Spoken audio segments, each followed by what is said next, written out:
شب برات کے خاص 6 نفل پڑھنے کا طریقہ توجہ کے ساتھ سمجھ لیں۔ شب برات آنے سے پہلے خود بھی اس کو سیکھ لیں اور دوسروں کے ساتھ شیئر بھی کر لیں۔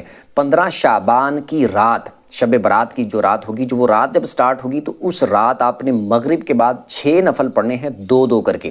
پہلے 2 میں آپ نے نیت کرنی ہے کہ اے اللہ ان 2 نفلوں کی برکت سے مجھے درازی عمر بالخیر عطا فرما۔ اللہ اکبر کہہ کے نماز سٹارٹ کرنی ہے۔ سبحانک اللہ پڑھیں پہلی رکعت میں، پھر الحمدللہ، پھر اس کے بعد قل هو اللہ پڑھ لیں 3 بار، رکوع سجدے کر کے 1 رکعت، اس کے بعد دوسری رکعت میں آپ الحمدللہ پڑھیں، اس کے بعد پھر 3 بار قل هو اللہ پڑھ لیں، رکوع سجدے کر کے اتحیات پہ بیٹھ جائیں، اتحیات پڑھ کے درود پڑھ کے دعا پڑھ کے سلام پھر کے 2 نفل پورے کریں، اور اس کے بعد پھر آپ نے 21 بار قل هو اللہ پڑھنی ہے، یا پھر 1 دفعہ سورہ یاسین پڑھ لیں۔ اس کے بعد پھر آپ نے 2 رکعتوں کے لیے کھڑے ہونا ہے، اس میں آپ نے نیت یہ کرنی ہے کہ اے اللہ ان 2 نفلوں کی برکت سے میری بلاؤں سے حفاظت فرما۔